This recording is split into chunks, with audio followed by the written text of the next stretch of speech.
Olá, muito boa tarde. No Sem Censura de hoje, nós vamos falar de reforma trabalhista, de hanseníase, de música e de teatro. Eu queria muito agradecer a minha querida amiga Cátia Navarro e a minha querida amiga Luciana Barreto, que apresentaram o programa enquanto eu estava ausente. Elas são os amores, não são, Bruno? São. Mas a gente estava com saudade. Eu estava com saudade daqui, por incrível que pareça. Olha só, olha os convidados que nós temos hoje. Nós estamos com a Manuela Castro, que é jornalista e que está lançando o livro A Praga, o Holocausto da Hanseníase. Enorme prazer em tê-la aqui. Um prazer enorme estar contigo. Viu só? A gente conseguiu.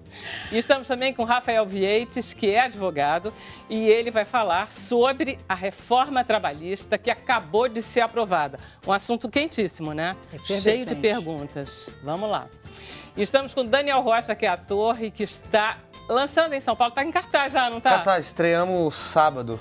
Pré-estreia na sexta e sábado foi a estreia. Gente, tem teatro em São Paulo. Tem. Ele estreou Frames, que é uma comédia dramática e já está fazendo muito sucesso. Estamos com nossa querida Rosana Lancelotti, que é cravista, mas além de cravista, ela é pesquisadora e ela vai nos falar sobre o circuito BNDES, Música Brasílias. Música Brasílias é a Rosana e que se apresenta em todo o país a partir de hoje. Isso mesmo, uma alegria estar aqui com vocês e com você e com todos os outros convidados. E garanto que você pôs essa cor para combinar com o nosso programa. Com cenário e com Música Brasílias, que é laranja também. Então é isso, perfeito. E estamos com o nosso Bruno Barros, que vai explicar para vocês como participar do programa. Bruno. Olá, Vera. A gente cuidou direitinho da sua casa, não tem nada quebrado, não tem nada rasgado. Vocês são muito de confiança. Olha aí, o senhor, a senhora que está em casa, você, chegou a hora de participar do Sem Censura. Lembrando que para participar, você tem que usar a hashtag Sem Censura. A sua mensagem vai cair aqui e eu vou passar para eles. É facinho, Vera. Maravilha. Você quer começar perguntando alguma coisa sobre a reforma trabalhista? É bom para o país? Essa é uma resposta, em uma palavra, ela é um pouco difícil. Mas, no geral, ela é boa. Ela é boa? Eu acho que foi uma boa reforma que passou.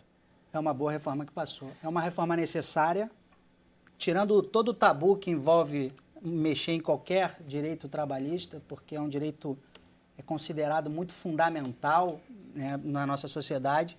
Então, qualquer tipo de mudança é um tabu, é muito difícil de se fazer politicamente, gera uma insegurança muito grande para os trabalhadores, mas, no geral, ela é boa, porque ela não mexe, e isso precisa ficar muito claro, e esse talvez seja o ponto mais relevante que nós temos aqui, é tirar esse terrorismo, de que a justiça do trabalho vai acabar, de que o direito do trabalho vai acabar. Não há na legislação, na reforma, nada que de fato induza isso. E como qualquer legislação, ela tem pontos que são melhores, pontos que são piores, mas o fato é que ela vem, de alguma maneira, tentando atualizar um direito que já vem de 1943. Então, no geral, eu acho que ela é boa. Porque a gente estava falando um pouco antes, né, que, na verdade, o trabalhador brasileiro ele tem muita confiança na justiça do trabalho. Quer dizer, ele não tem confiança nos políticos, ele não tem confiança na polícia, ele não tem confiança nas instituições, mas ele tem na justiça do trabalho. Nós temos confiança.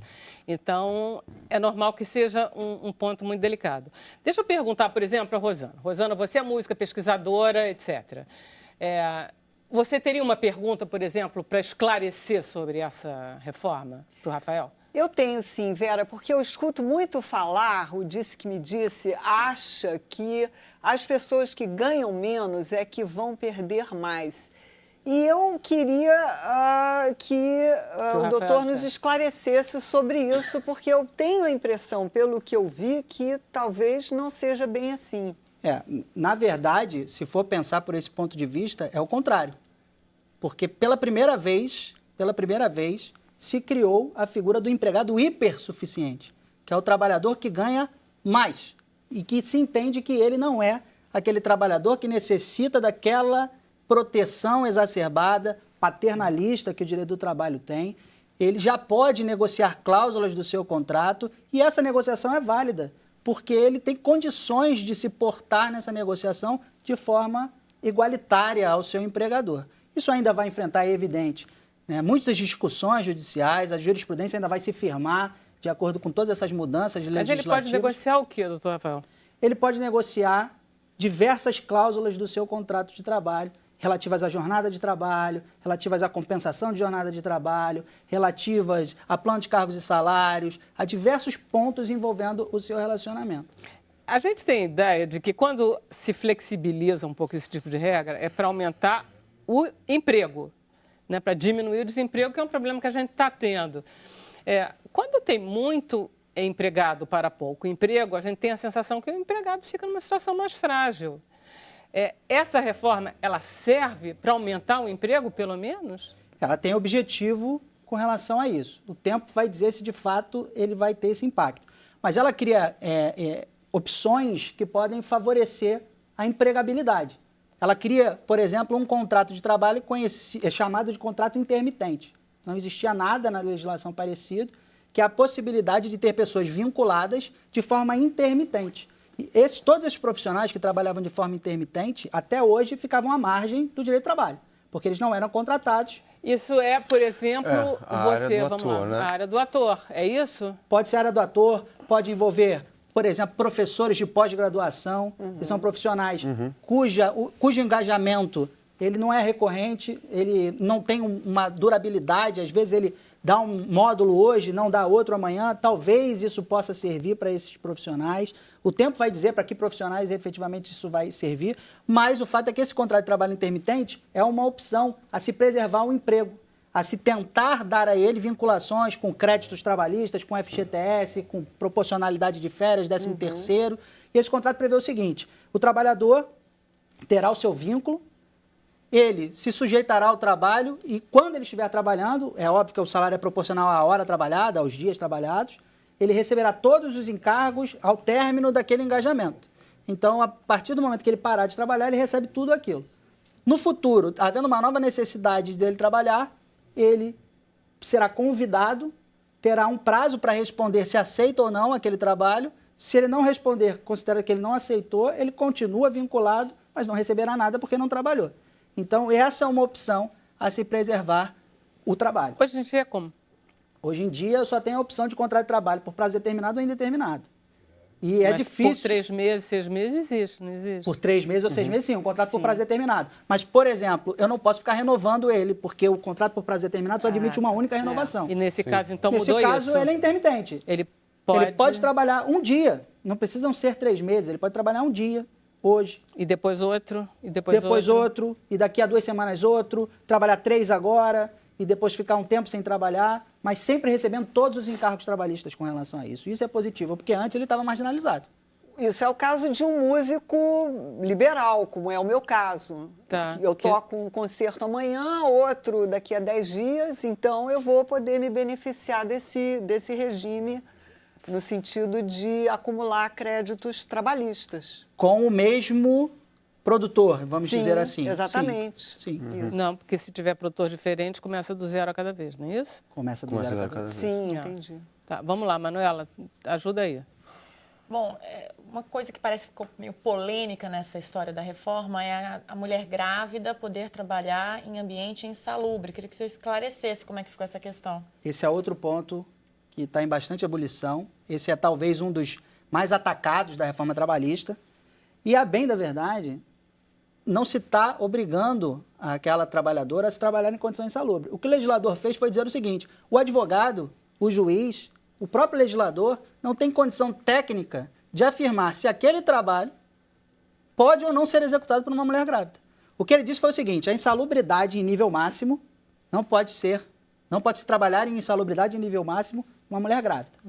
Os níveis médio e mínimo dependerá de atestado médico. Então, aquela trabalhadora grávida vai ao seu médico, da sua confiança, e vai dizer: meu trabalho é esse, a minha atividade é essa, e eu estou grávida. Esse trabalho pode ser executado por mim ou não? Se o médico dela disser não pode, ela não trabalhará. Então, o médico da empresa... Não seria da empresa, seria da própria empregada. Então, é médico de confiança da trabalhadora. É justamente isso. Se eu tenho uma obstetra, uma ginecologista que acompanha aquela Sim, trabalhadora. mas uma trabalhadora, sei lá, uma faxineira na minha casa, ela não tem uma obstetra, ela tem um ambulatório. Então, mas aquele médico do ambulatório vai ter que atestar, né, se aquele trabalho não é um trabalho que possa ser executado por ela. Porque há níveis de insalubridade, há tipos diferentes de insalubridade que não necessariamente precisa ter Eu afastamento não da entendi grávida. qual é o interesse. O interesse é preservar o emprego da gestante. O interesse, Ah, tá, todos porque esses interesses são no objetivo de se manter a preservação do mercado de trabalho para elas. Porque quando a gente também coloca muitos problemas na manutenção daquele relacionamento, o fato é que a gente desestimula a contratação. Sem dúvida. Isso lá é verdade.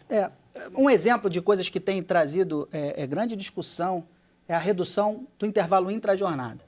O intervalo intra-jornada é algo bíblico, né? Não se pode encostar no intervalo intra-jornada, que é aquele intervalo para refeição e descanso, que hoje é no mínimo de 1 hora e no máximo de 2, a não ser por negociação coletiva, que poderia aumentar esse período. Bom, a reforma trabalhista prevê que a negociação coletiva, ou seja, acordo ou convenção coletivos, poderiam permitir a redução daquele intervalo para 30 minutos. Isso gerou uma polêmica imensa. Mas como você vai reduzir o tempo de intervalo de um trabalhador? Isso é uma questão de saúde, não é? Você botar o cara para trabalhar direto. Só que o fato é que o intervalo intra-jornada não é computado na jornada. Ou seja, ele não conta como tempo de trabalho. Então, se eu reduzo 30 minutos o trabalho daquele sujeito, ele pode ir embora 30 minutos mais cedo. Claro. E é habitual no mercado de trabalho que os empregados peçam isso. Pô, será que eu posso trabalhar menos, sair mais cedo Para que e ter um comer intervalo também, menor? né? Comer engorda muito. Não, mas para que 1 hora para comer? Meia hora dá pra comer bem, né? Comi Às vezes, meia hora muito bem, mas Eu como em 5 minutos. Eu já vou fazer mais coisas. Não coma mais em 5 minutos, Daniel. Faz meia muito hora mal. É bom, meia hora é bom, mas 5 minutos é um pouco rápido. Vamos lá. Outra coisa, o imposto sindical. Isso daí foi... O imposto sindical acabou. E isso está gerando a polêmica de que isso foi feito, talvez, para acabar com os sindicatos. Como qualquer legislação, ela tem 2 lados. Ao mesmo tempo em que acabou o imposto sindical, aumentou-se muito o poder do sindicato nas negociações coletivas. Porque agora a negociação coletiva pode se sobrepor ao legislado. Então, a negociação coletiva agora vai ganhar uma força.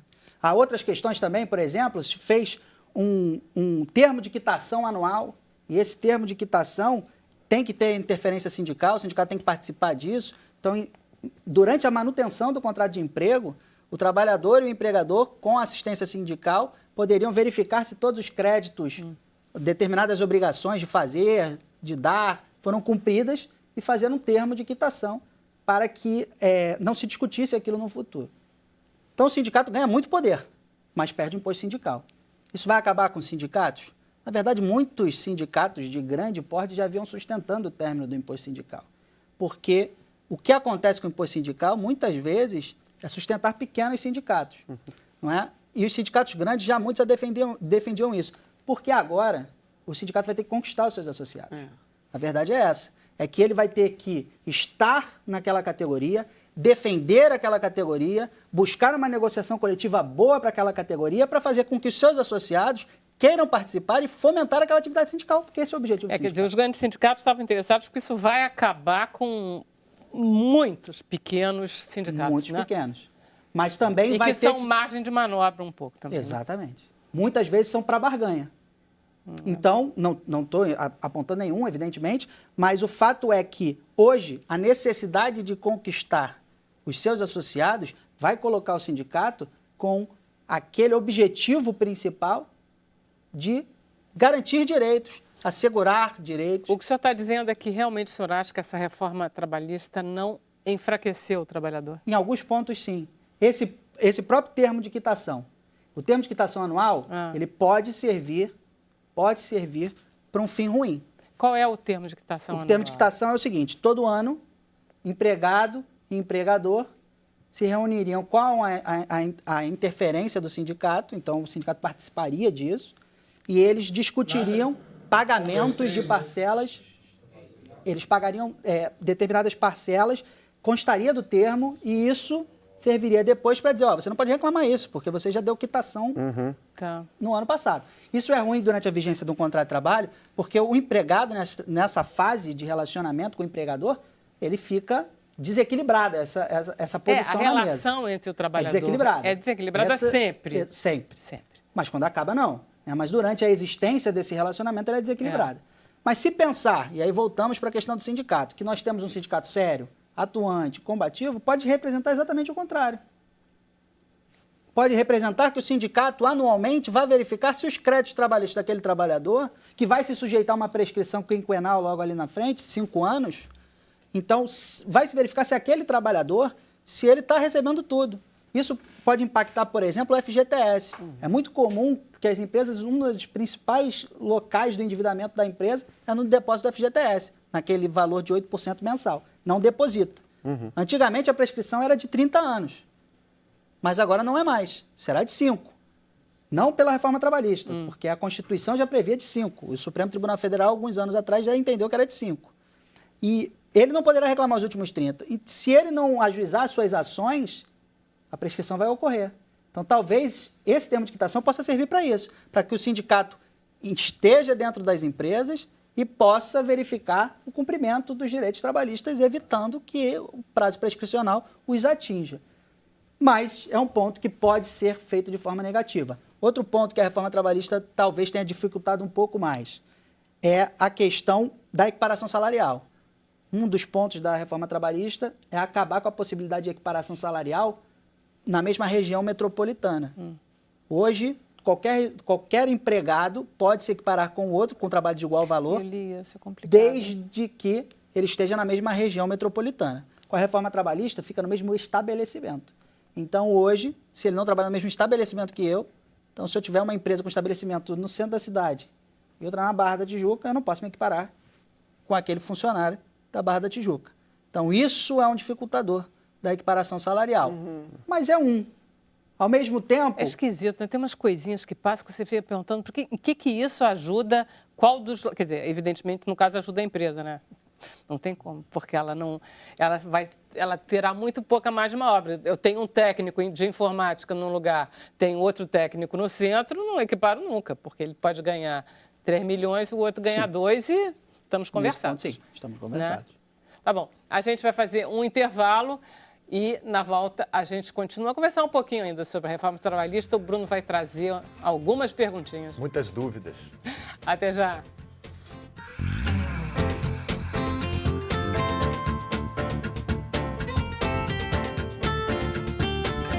E voltamos com o nosso Sem Censura. Bruno, temos perguntas, comentários, dúvidas? Tem muita dúvida, esse tema gera dúvida, né? E também seus fãs estão aí salvando a sua volta ao Sem Censura.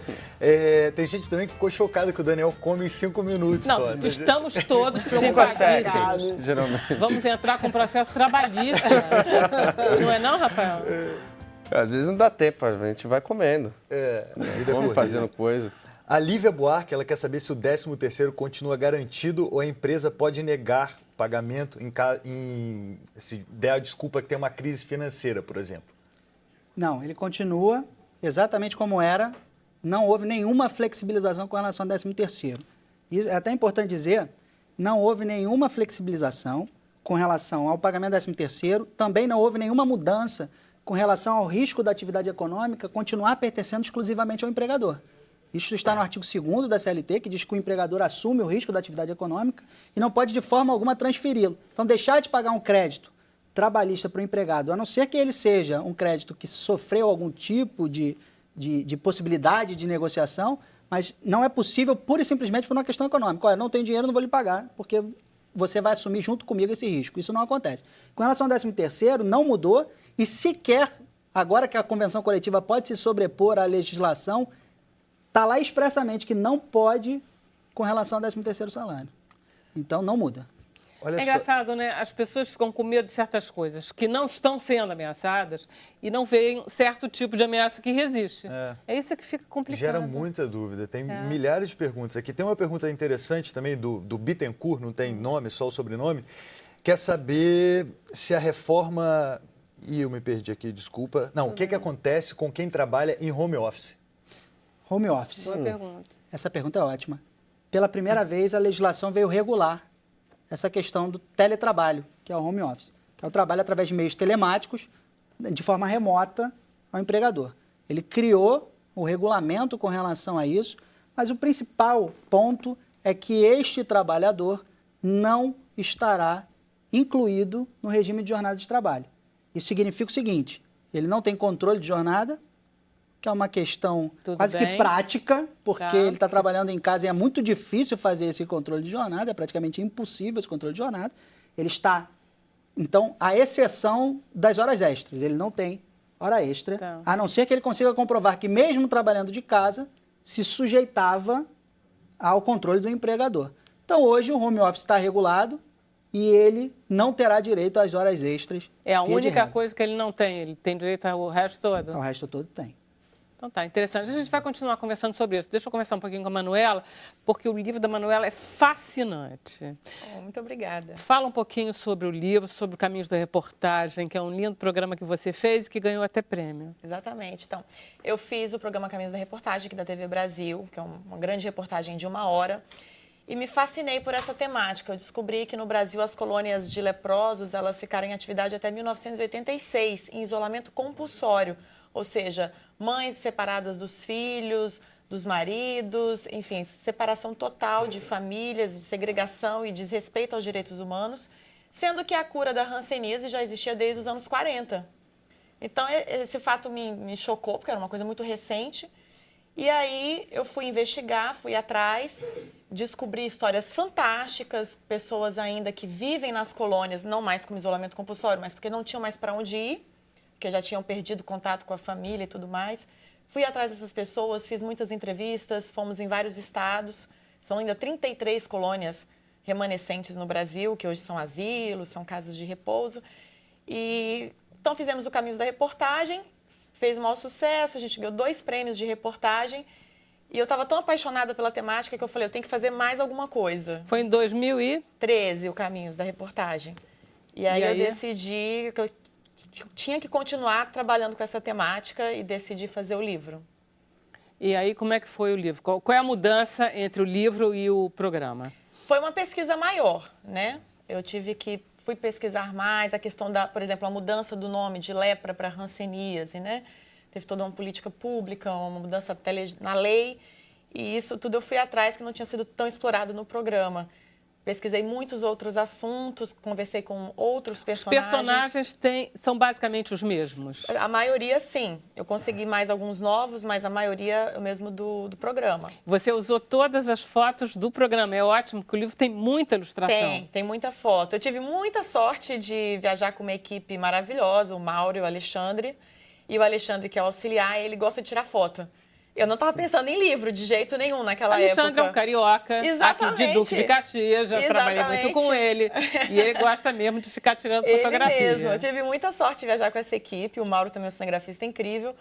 E aí ele tirou muita foto. E quando eu tive a ideia do livro, eu falei, nossa, mas que bom que o Alexandre tirou várias fotos. Olha só, eu adorei esse programa. Porque eu não sei vocês, mas eu desconhecia que existiram colônias de leprosos no Brasil. Eu desconhecia isso. Eu também. Eu não sabia que os leprosos no Brasil tinham sido encarcerados, isolados, uma coisa horrorosa. Eu não sabia. E começa lá em 28 Sim. E é o auge da ditadura do Getúlio, né? Exatamente, no auge da ditadura do Getúlio. A gente tem um vídeo, o vídeo que você trouxe é do programa um pouco? Isso. Vamos lá, vamos ver um pedacinho, porque está muito bom esse caminho. Vamos lá, Emília. A hanseníase, antigamente conhecida como lepra, é uma doença milenar, tão antiga quanto o medo e o preconceito que sempre existiram em torno dela. Antes de Cristo, os hansenianos já eram considerados impuros e tinham que viver longe das pessoas sadias. No Brasil, a política de isolamento só foi acabar nos anos 1980. Muitos ex-internos continuam vivendo ao redor das ruínas das colônias de leprosos. Mas os maiores estragos não estão em pavilhões como este, onde viviam os doentes, mas persistem na vida daquelas pessoas que foram obrigadas a viver longe de seus familiares. No Caminhos da Reportagem de hoje, você vai conhecer como funcionavam as colônias de leprosos, a política de isolamento compulsório e a história de pessoas marcadas pelo estigma da hanseníase.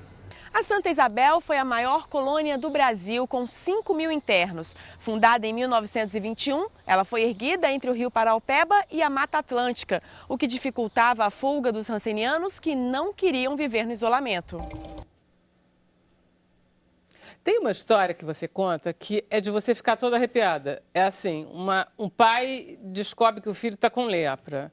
E aí sabe que vai chegar, olha a cena, que vai chegar a polícia sanitária e vai tirar aquela criança e vai encarcerar essa criança com 7 anos. Gente, isso foi assim o tempo inteiro, Manuela. Sim. E eu me encantei tanto por essa temática, porque é tanta história terrível que eu nunca tinha ouvido falar antes. Eu também gente, eu sou não, jornalista. E eu sou velha pra caramba, quase 1920, gente, não é possível. É uma história que ficou meio esquecida.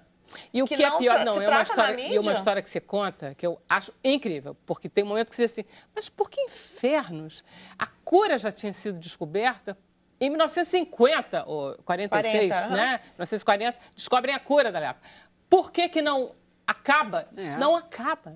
Não acaba. Por que não acaba, Manuela? Então, fui perguntar para várias pessoas, né? E coloco lá, especificamente, um advogado do Mohan, que viveu numa colônia. E ele estava me contando que eram vários motivos.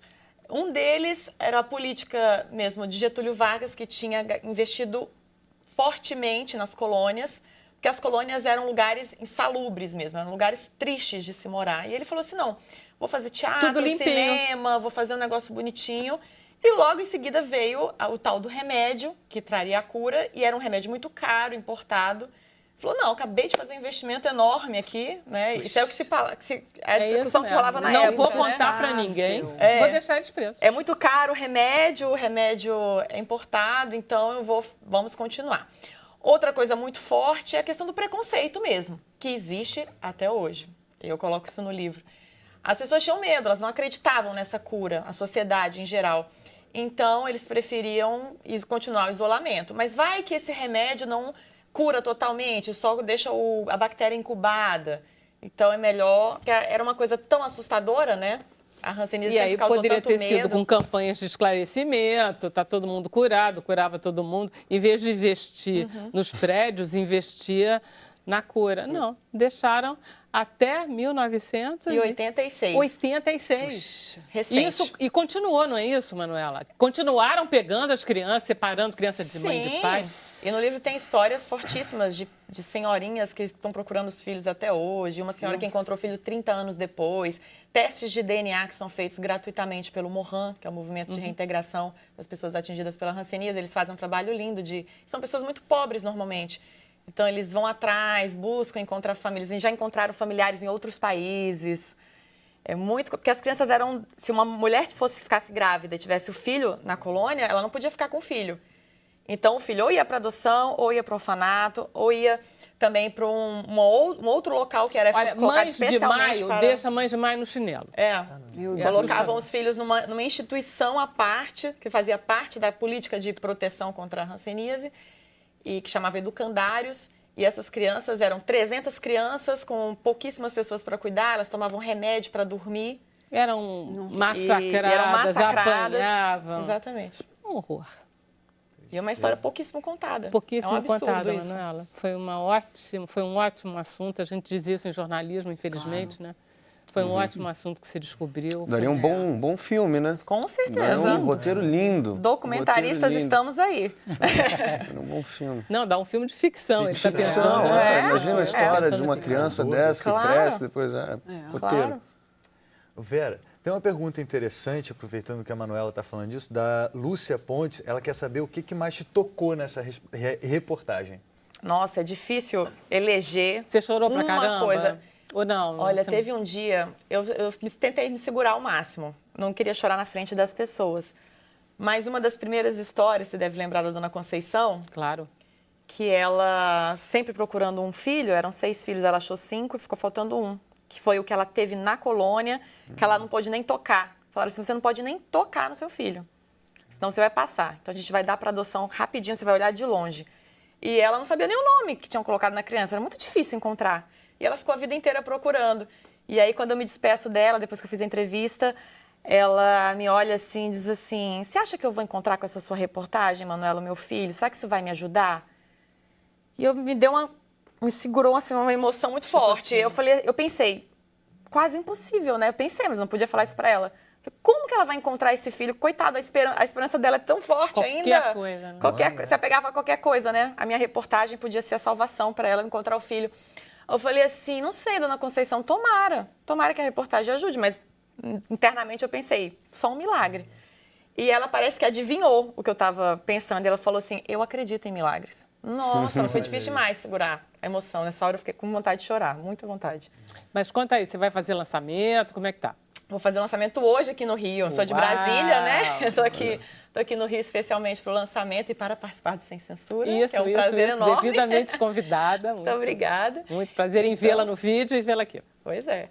Então vai ter o lançamento hoje na Livraria Saraiva, no Shopping Rio Sul, a partir das 7 horas da noite. Acabando aqui, eu já estou indo para lá. Maravilha. E todos estão super convidados. Maravilha, maravilha, Manuela. Parabéns, hein? Foi uma maravilhosa ideia. Muito obrigada. Daniel, você gostou da ideia? De fazer assim um leproso? Pô, deve ser difícil, né? Não deve ser fácil. O incrível é que a gente quase não sabe. Incrível, minha namorada é dermatologista. Aí um dia a gente estava assistindo um filme, ela me falou disso. Eu fiquei chocado como existia uma coisa dessa, porque ela tinha estudado alguma vez na vida, a gente estava assistindo um filme que tinha um leproso. E eu falei, caramba. Mas eu não sabia tão a fundo a história, só sabia um comentário. Mas daria um bom filme. Um documentário ia ser bem legal. Os documentários brasileiros são ótimos. Sim. O Caminhos da Reportagem, que a gente pode ver na internet, é facílimo. Põe lá, Caminhos da Reportagem, Hanseníase. Esse é Hanseníase, é a história que o Brasil não conhece. Isso. É só colocar no Google que já aparece. Você usa a palavra lepra ou você não usa mais? Você acha Eu que... uso Hanseníase. Você usa Hanseníase, porque né? realmente essa mudança foi importante na busca de acabar com esse estigma da doença. É importante falar corretamente as coisas, Mas né? no livro eu uso o termo lepra no sentido histórico, né? Inclusive para a gente localizar, né? Pra não como era ficar chamado antes, exatamente. E aquelas deformidades que falam da lepra, elas existem, você mostra. Existem e, infelizmente, acredite, eu ainda encontrei, né, em pleno 2014... Século XXI. Já encontrei no Ceará, por exemplo, tem uma história no livro de um jovem que já está com os dedos encurvados.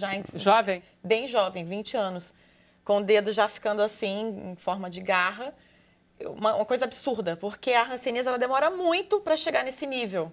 São manchas, dormência, e a pessoa fica anos até chegar a esse nível de começar. Tipo 5 anos? Muito mais, às vezes. 10 anos. Então ele já tinha doença desde criança e não foi detectado, porque as pessoas... Muito importante falar isso, né? Manchas na pele, a pessoa tem que procurar ajuda médica. Porque as pessoas às vezes, é uma besteira, uma micose, é um não sei o quê.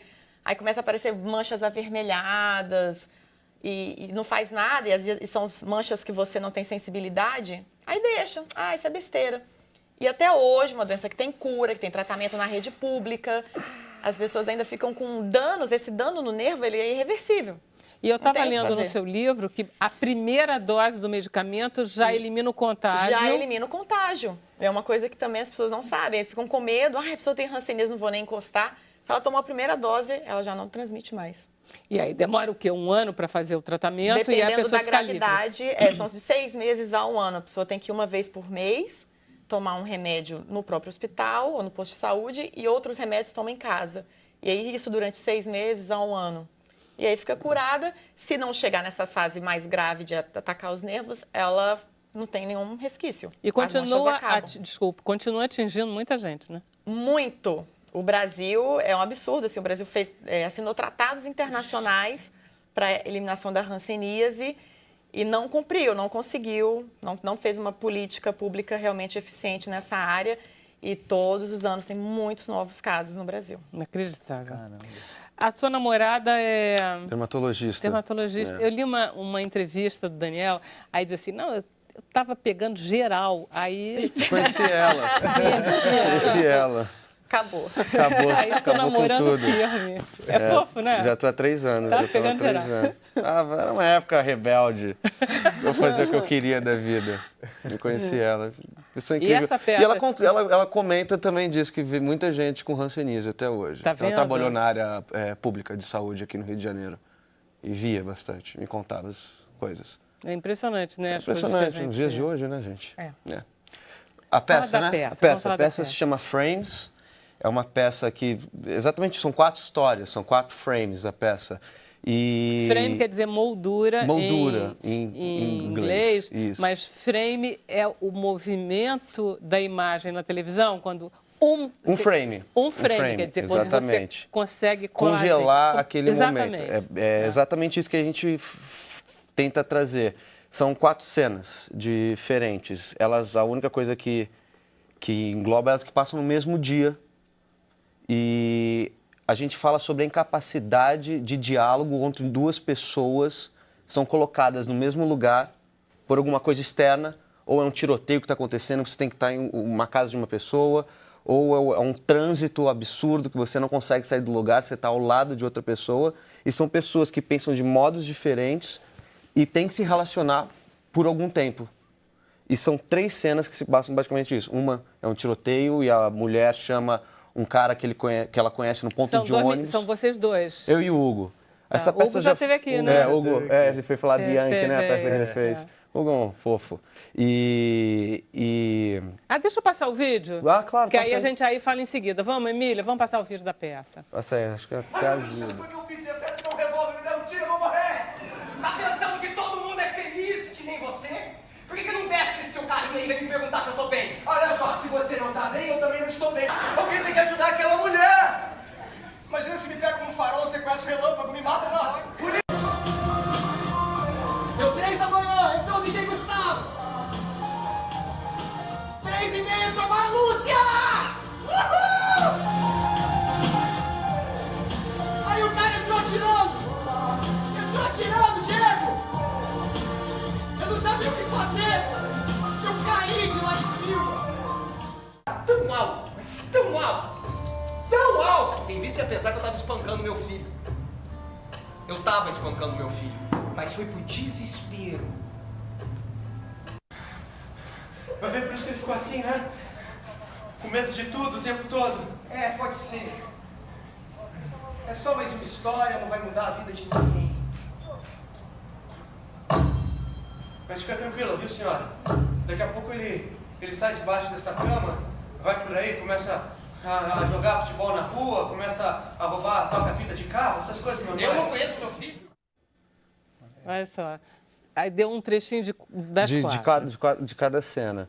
O autor quem é? Franz Kepler. O Franz Kepler, com esse nome todo, é carioca. Não, é paulista. Eu disse de brincadeira. Não, paulista. Todo mundo acha que ele é alemão e já está morto. Pois é, Quando a gente vai na festa, não, o autor alemão está morto, morreu em 1920. Não, ele está vivo, é lá de Moema mesmo. Mas aí... E a única cena é aquela que estava tocando até o Mob, a trilha. É a única cena da peça... do microfone. É a única cena da peça que as pessoas escolhem estar juntos. Tá. Elas escolhem se relacionar. Não é um acaso que as Não é um reúne. acaso, é uma escolha pessoal. Tá. Que o Franz até explica melhor que eu, mas ele diz que por causa dessa dificuldade de estar junto com outro, pessoas que não querem se relacionar, eu quero trazer que é possível também. Que é possível pessoas pensarem diferentes, terem sistemas totalmente diferentes, opções sexuais diferentes, e conseguir sentar, conversar e ter um diálogo e se amarem do mesmo jeito. São 3 que não trazem isso e uma que traz muito bem isso. A gente está em cartaz, em São Paulo, Isso. sexta, Vocês sábado e estrearam domingo. sexta-feira, Sexta-feira, sábado. Sábado. No Shopping Morumbi. Mas vocês fizeram um off-Broadway por aí, fizemos Salvador e Santa Catarina. E por incrível que pareça, a gente achou que ia viajar ao Brasil em 2 meses e fizemos só Santa Catarina, várias cidades. De tão bom que fez. O pessoal gostou da gente lá e foi pedindo para voltar. A gente vai ter que ainda fazer umas 3 cidades. Lages e depois Florianópolis, porque pediram que a gente voltasse e a gente vai voltar. Não, mas isso é bom, porque vocês foram treinando o espetáculo. É sempre bom dar uma volta pelo Brasil, até para você entender as diferenças dos públicos, né? Por exemplo, quando a gente foi para Salvador, a gente fez todo mundo ria muito. Eu falei, caramba, a gente está fazendo uma super comédia, a gente não esperava isso. E a gente foi para o Sul, o pessoal não ria de nada, mas depois eles entendiam a peça toda e vinham falar, nossa, que coisa incrível, que texto potente. Eu falei, nossa, achei que vocês não estavam nem gostando, achei que estivessem dormindo. Eles estavam sorrindo em vez de rir, né? Eles estavam na história mesmo. E às vezes a história não faz a gente rir, mas Salvador, o pessoal é muito carinhoso, né? Eles riem muito, qualquer coisa eles são calorosos. Eles né? falam na peça, eles são incríveis. Eles falam com você na peça, são muito bons, Deixa eu ir para o intervalo, legal. na volta a gente continua falando mais um pouquinho do teatro. Vamos, daqui a pouco a gente volta com Sem Censura.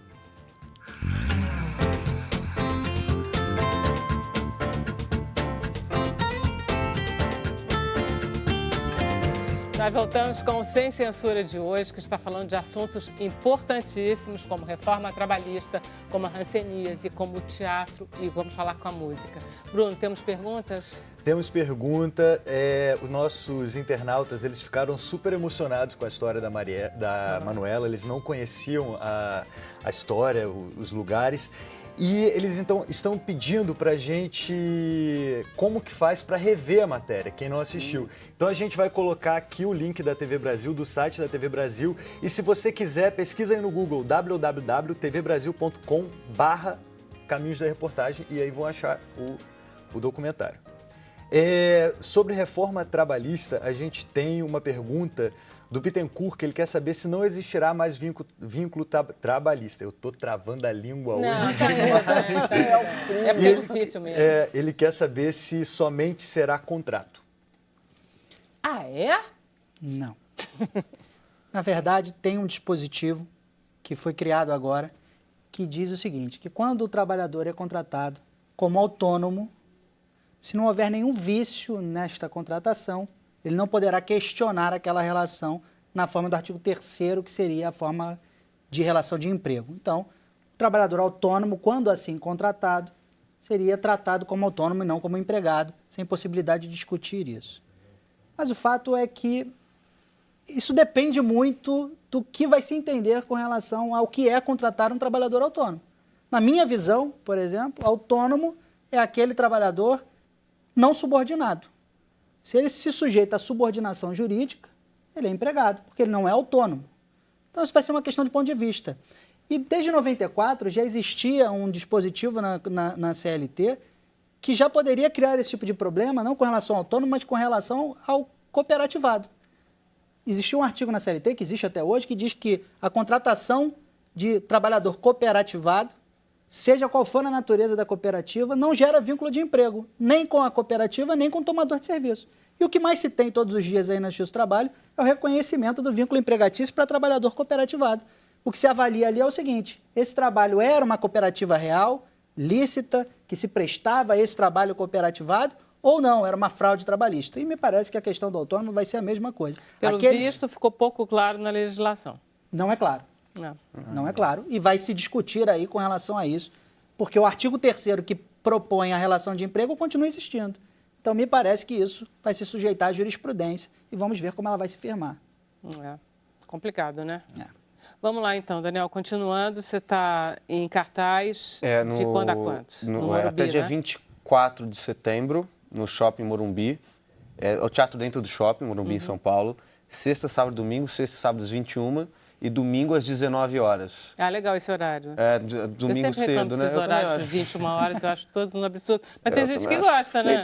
Às vezes tem teatro meia-noite, né? Agora tá com uma moda de ter teatro começando meia-noite. São Paulo tem São muito. Paulo tem muito, São Paulo, em matéria de teatro, gente, é outro nível, né? Falei aquilo de brincadeira porque realmente vai-se ao teatro em São Paulo, né? Vai-se, tem muitas peças em São Paulo. Você pega o programa de São Paulo, é quase um livro. Você é um carioca totalmente habituado com São Paulo já, não Eu sou paulista que moro no Rio há 7 anos. É o contrário, né? Minha formação foi toda de São Paulo, de atuação. Vivi lá minha vida toda. É verdade. Você teve até com o Antônio, você passou pelo Passei por uns anos pela colônia do Antônio.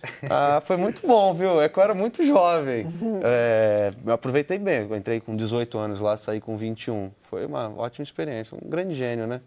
Nessa entrevista, você dizia que você trabalha no Rio e se diverte em São Paulo. Mas São Paulo é bom para divertir, né? Não é? Pô, São Paulo tem tudo. São Paulo... Não que eu não gosto do Rio, eu amo o Rio de Janeiro. Eu acho que Rio, para viver, não tem cidade melhor, assim. Tem a praia próxima, né? Eu gosto de surfar, pego minha prancha, boto no carro, surfo. E a qualidade de vida do carioca eu acho muito legal.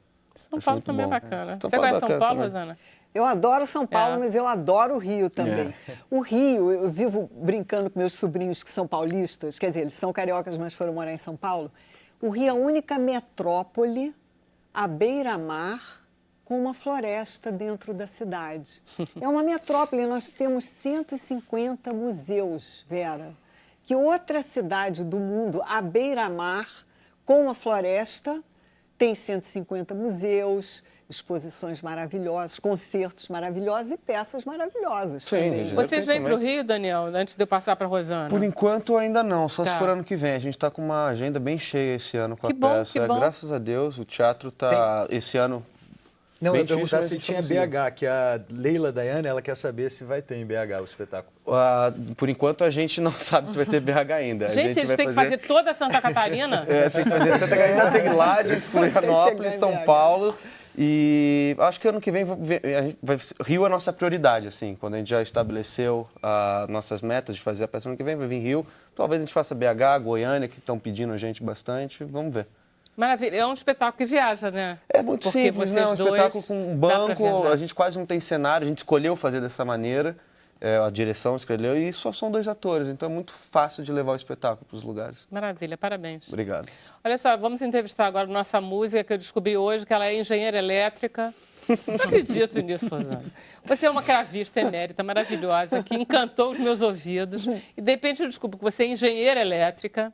Você fez engenharia elétrica? Eu fiz Não acredito engenharia ao mesmo tempo que eu fiz piano na UFRJ. Eu fazia 2 faculdades ao mesmo E tempo. era aquele tipo assim, eu vou fazer engenharia elétrica para ganhar dinheiro? Não, Era, né? porque Era. a mamãe que está nos assistindo, ela queria que as filhas, éramos 3, fossem autossuficientes. E num país como o Brasil, em que a música clássica ainda não chegou, a gente não tinha uma legislação trabalhista que favorecia a intermitência, por exemplo, que é uma coisa que já na França tem há muito tempo, ela ficava preocupada com o futuro das filhas.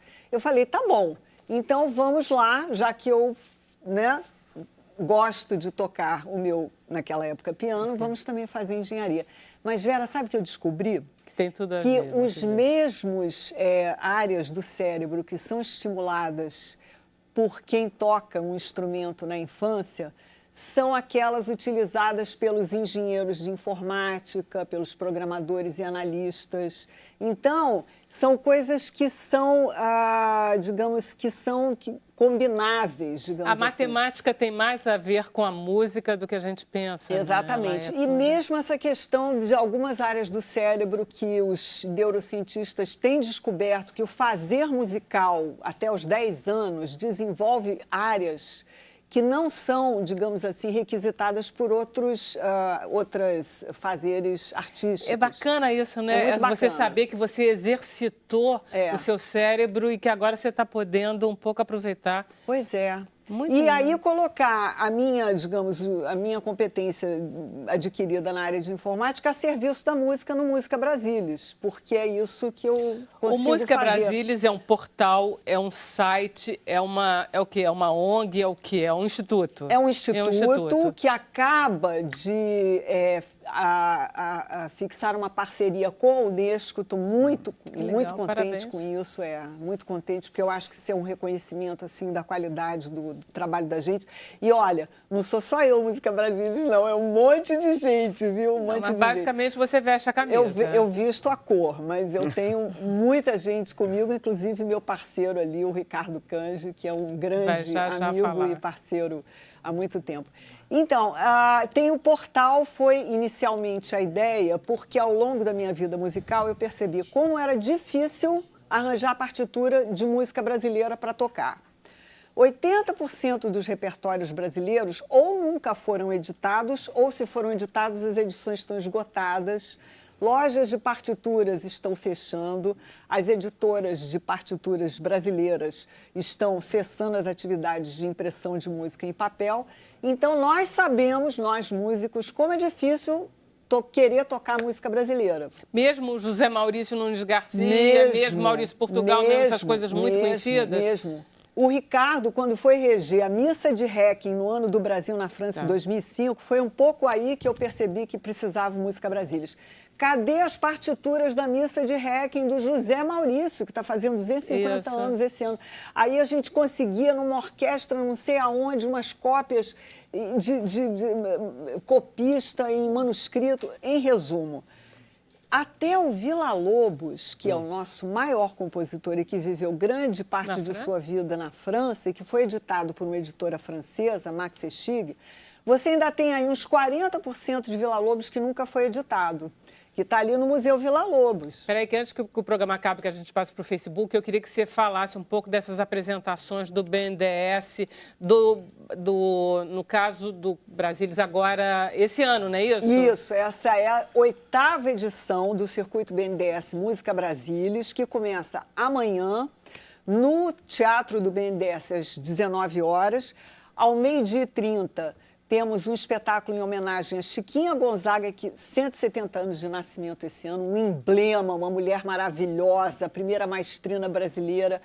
Esse espetáculo vai ser no Teatro SESI, Centro, ali na Graça Aranha número 1, 12h30. 19 horas no Teatro BNDES, nosso patrocinador pelo 8º ano consecutivo. E sexta-feira, às 20 horas, na Sala Cecília Meirelles, um espetáculo que é muito engraçada a história, tomara que dê tempo de eu te contar, se chama O Boi no Telhado, que é o nome da peça, da obra musical que o Darius Milhaud, compositor francês, escreveu baseado em 24 peças de Ernesto Nazaré, Marcelo Ele Tupinambá. ficou ouvindo tudo aqui, depois compôs lá, É né? isso mesmo. E esse ano são 100 anos da chegada dele, em 1917. Caramba. Então, esse é o tema da Ô, sexta-feira. Rosana, a gente vai ter que acabar o programa daqui a pouquinho. E depois a gente passa para o Facebook e a gente vai continuar conversando. O Ricardo vai tocar, é isso? O Ricardo vai tocar Ei, uma Ricardo. flauta que ele mesmo construiu. Deixa eu passar o microfone, porque ele pode conversar com a gente de viva voz. É. Você fala no microfone assim, Tá legal. tá? Então, eu vou tocar uma peça, a peça mais popular do nosso programa de amanhã, que é um lundu, que era uma música tocada nas ruas. E os instrumentos que se usavam para isso era a rabeca, que é um violino bastante rústico, ou uma flauta, um pífaro, uma flautinha de bambu. E como você não consegue comprar uma flautinha dessa por aí, eu tive que fazer uma. Então, eu fui na fazenda de um amigo meu aqui do Rio de Janeiro, que é justamente o lugar onde se fazia essa música, e colhi bambu e fiz uma flautinha de bambu, que é uma coisa assim, a mais primitiva possível. Maravilha. Então, Ricardo, olha só. Deixa a gente conversar depois no Facebook. Deixa eu me despedir dos nossos convidados e do coisa. E aí você toca, porque eu quero que os convidados em casa ainda ouçam a sua flauta. Muito bem. Pode ser? Então, tá, gente, eu queria agradecer muito aos nossos convidados, a Rafael, Manu, Daniel, Rosana, a vocês que estiveram em casa nos acompanhando. Eu quero agradecer mais de novo, muito mais eternamente a Cate e a Luciana.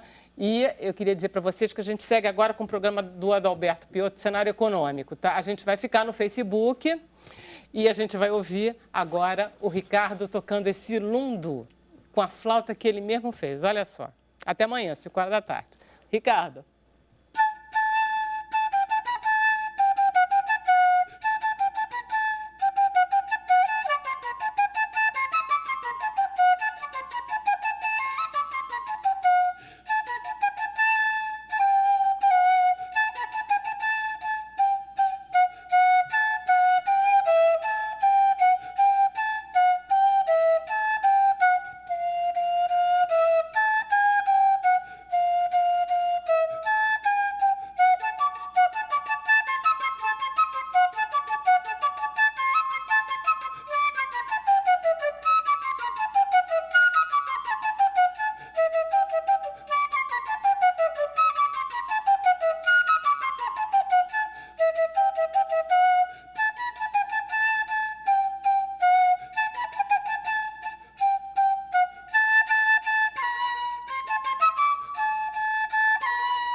tamanho.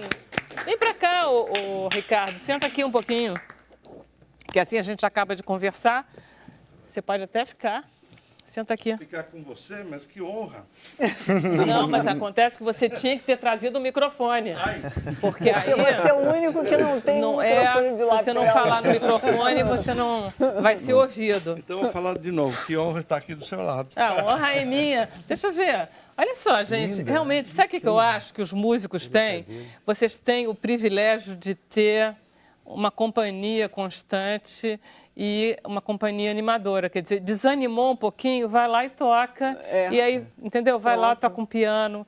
Faz uma companhia no melhor sentido da palavra, não é não? Com certeza, Vera. Você sabe que às vezes eu tô lá, tocando e tal, eu percebo que os meus neurônios vão se alinhando, assim, eles vão entrando É uma numa... ginástica cerebral, não dá é? um tipo de meditação também, né? Eu acho que a música faz muito bem para quem toca e para quem ouve. Por isso, às vezes, eu fico um pouco, assim, com pena de os nossos jovens não terem acesso, porque é difícil eles terem, digamos, contato com tantos repertórios brasileiros maravilhosos, né? Mas eu me lembro de ouvir uma história do meu acupunturista que era assim, que os imperadores na China, eles sabiam se ia ter guerra ou não entre as tribos pela música que ele estava ouvindo. Olha. Ou seja, a música tem esse poder transformador do ser humano, né? Já dizia Caetano Veloso. Num sentido ou no outro. Então, eu acho que a gente tinha que poder escutar vários gêneros e várias qualidades de música mais lentas, mais clássicas ou mais populares, para que a gente pudesse experimentar maneiras e momentos de sentimentos diferentes. Mas as pessoas não estão ouvindo... Eu tenho a sensação que essa história de celular, que as pessoas estão ouvindo mais música do que antes. Tomara. Não acha? O Rafael, celular é você muito ouve acessível, música? né? Porque você não fica... Né? Porque essa história do fone, você não fica ouvindo música? Eu escuto muita música, mas Não eu é? tenho uma criação, eu acho que diferente para minha geração. Você escuta música clássica? Eu toquei violino aos 19 anos. Opa! Que bom! Ele criança, estou aprendendo violino. Eu tô com que bom. 5 Que anos. bom, Meu que pai Ele falou, faz parte dessa turma que tem esse exercício. mas eu escuto bom, muito música que bom, clássica. é bom Eu escuto saber. Joshua Bell, no meu Spotify tem o Joshua Bell. Chiqueza, né? Chique, É, bom. No Spotify é o Joshua Bell. Ótimo. Pra dormir é uma beleza. E aí, ainda, Manuela, calma. que você vai ter que competir com isso? Né? Não compito. Não sei tocar Não, nada. mas eu acho interessante. Agora eu tô ouvindo por exemplo, o jovem gosta de música pop, digamos. Funk. Sei lá. Eu não gosto muito de funk, mas tem quem gosta. Mas, por exemplo... Eu gosto. Eu gosto. Eu também gosto. Tem funk de qualidade. Tem aquele Two Cellos, já escutou? Eles tocam todos os pops do momento em música clássica. Eles levam música clássica. A minha professora de Two violino cello, como é toca que se escreve? Isso é bom. dois cellos, né? Dois cellos. Tem aquele Two piano gás, já cellos. viu o piano gás? Já. Que é um cellista Maravilhoso. e um pianista que eles tocam Muito e eles bom, usam aquele pedal para fazer, refazer. Eu acho incrível, incrível. Minha professora toca Ludmilla no violino, é incrível. Incrível, fica lindo de morrer, é uma coisa linda. bom, Anitta, é. qualquer Bruno, a coisa. gente já está no esses dias Facebook já há estamos. horas. Você não quer passar alguma pergunta? Olha aí, a Leilane, que derrota da Leilane. Ela disse que a internet dela parou de pegar justamente na hora que você ia falar se ia ou não para BH. Vamos pro ano que vem. Leilane, eu vou pra BH. Adorei, Leilane. Esse golpe Eu vou foi pra bom. BH. Nem que eu vá sozinho, faça sozinho. Eu vou. Coitada. Diz pra Leilane que esse golpe gostei dele. Vou usar isso. Respondida Vou usar, duas vou usar. vezes. A Valéria Guimarães, ela dá um relato aqui pra gente, ela diz que ela é uma filha separada pelo isolamento compulsório. E ela diz que os pais biológicos dela ainda vivem na ex-colônia de Carupaiti, no Rio de Janeiro. Ela agradece muito, fala que foi emocionadíssima com o seu trabalho. A Tereza Tavares, ela quer saber como que pode adquirir o seu livro. Nas melhores livrarias. Estou lançando agora na Saraiva, mas tem na Leitura, na Cultura, na Travessa. Qual é esse celular que está buzinando dentro do meu programa, gente? Eu não sei, Não é o o meu meu. não é não. Eu tô Tá desligado. dentro de uma Eu tô bolsa todo que tá desligado. longe daqui. Não tá. Tá Aquela coisa do vibrador, você põe no vibrador. Olha aí. A Delizê Nunes, ela disse que está louca para assistir Frames e ela crê que vai mostrar uma realidade conhecida de forma dramática e cômica, que é a forma que as pessoas veem e também vivenciam. Ela deu a sinopse, essa mulher. Né? Sinopse. Sim. Tá bom demais. O Jonas Marques, ele quer saber, Daniel, como seu personagem na peça, você consegue conversar com as pessoas que pensam diferente de você? São 4 personagens, quer dizer, São no 4 caso ele está falando de um, né? De um. Desse que... 3, Claro, eu acho que eu sou aberto a escutar. Eu acho que é a grande importância. Eu sou uma pessoa muito calma na minha vida. Que então, legal. quando as pessoas falam alguma coisa que eu não penso, eu tento escutar pelo menos se eu vou usar isso para mim ou não. Mas eu escuto, sempre escuto. Sou uma pessoa que gosta de escutar o que as outras pessoas têm a dizer, porque sempre tem uma coisa bacana no que outra pessoa diz e dá para usar. Engraçado, vocês 4 têm essa característica. Vocês são bons ouvintes. Não Eu é, gosto de ser Rafael? ouvinte. Você é? Eu sou um bom ouvinte. Não é? E gosto Manuela, necessariamente. E gosto também de contrapontos ao meu pensamento. Eu adoro. É, Acho que a dialética é que constrói o pensamento. Interessante isso. Enriquece, né? Você se apresenta nesse Música Brasília desse ano? Sim, amanhã eu vou tocar com o Ricardo no BNDES às 19. Cravo, né? Eu vou tocar piano forte, Piano porque forte. é um repertório... Qual é a diferença, A Rosana? diferença, o piano forte ele já é um piano, mas é um piano do início da tecnologia do piano.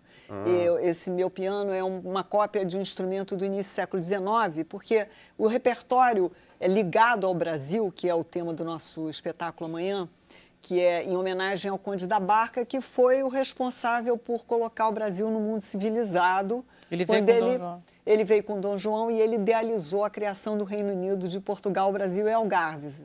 Eu acho que isso é que realmente, digamos, mudou a história do Brasil, né? Porque se isso não tivesse acontecido, enfim, a gente não E aí não teria vocês deixado armaram um de ser. repertório em torno do Conde da Barca? Porque são 200 anos da morte dele esse ano. Tá, aí tem E quem? O Ricardo, eu e Marília Vargas, e o Marcos França vai interpretar o Conde da Barca. Olha. Porque os nossos espetáculos, eu tenho procurado sempre inserir os repertórios musicais em roteiros narrados, sempre com um ator ou atriz. Então, no espetáculo de 12h30, a Helena Varvac vai viver Chiquinha Gonzaga, caracterizada. O Marcos França vive o Conde da Barca e nós tocamos repertórios alusivos a ele, inclusive uma marcha fúnebre. E o Antônio Calone vive Darius Milhaud. É a marcha fúnebre do Nilcon? Exatamente. É aquela que você gravou, escreveu que para você- ele, para o Conde da tenho Barca, tudo quando escolhido. o Conde da Barca morreu praticamente nos braços, entre os amigos, um desses amigos era o Neukomm. E o Calone vai viver o Darius Milhaud na sexta-feira na Sala Cília Meirelles, às 20 horas. Ele vai contar os 2 anos que ele passou no Brasil, o contato dele com o Ernesto Nazaré, com outras figuras que estavam no Brasil em 1917 e 18, como Arthur Rubinstein, Nijinsky. Ele vai falar de todas essas coisas que aconteceram há 100 anos atrás e quem vai falar é o Antônio Calone. E você faz um papel de quê? Eu vou fazer nesse espetáculo a Nininha Veloso Guerra, que era uma grande pianista contemporânea de Darius Milhaud no Brasil, sobre o qual meu grande amigo Manuel Corrêa do Lago escreveu uma obra, O Círculo Veloso Guerra. O Rio era moderno antes da semana, né? Que era um público que era... Essa mania, cadê essa coisa de São Paulo? É, Rio, não, muito engraçado. mas é bacana, porque no aspecto na da boa. música, realmente, o Darius Milhaud ficou impressionado com a modernidade que ele encontrou no Rio de Janeiro, quando ele chegou aqui. Ele foi aqui apresentado a compositores franceses que ele não conhecia, como Henrique Satie, né?